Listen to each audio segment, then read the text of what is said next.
this one setting can cut your print times in half and increase the quality of your prints. That's right, we're talking about layer height. And if you're not doing it correctly, you're either wasting time or killing quality. So let's jump right into everything you need to know about layer height here.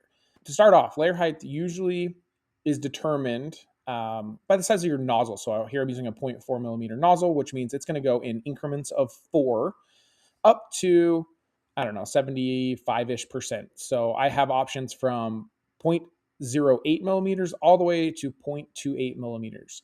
And all of them have a time and a place to use.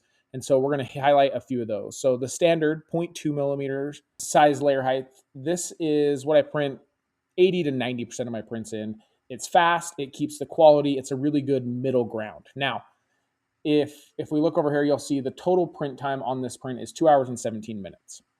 If I were to select something that is a higher quality, maybe we drop this down to 0.12 millimeter layer height and slice the plate, you'll notice our time jumped up to 2 hours and 49 minutes.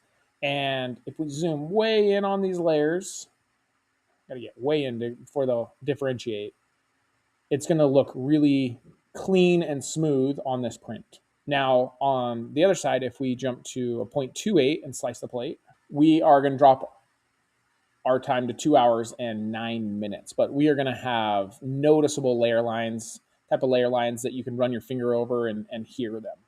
So when you're choosing the correct layer height, make sure that you keep in mind what you're printing. If it has lots of big curves, I might drop down to a 0.16. If it's got really steep edges like this one, I may even drop it down to 0.12 if I need it to be super fine. But if it's just a rough draft or you just need something to print and to have around the house, 0.24 is going to save you a ton of time. You're not going to sacrifice a ton of quality, especially if you've got fairly straight lines. So let me know down in the comments if you have any questions about layer lines. I'll definitely jump in and answer those, as well as if you found this helpful, go ahead and subscribe. I'm doing this under 3-minute series, and it should be really helpful for those of you that are beginners.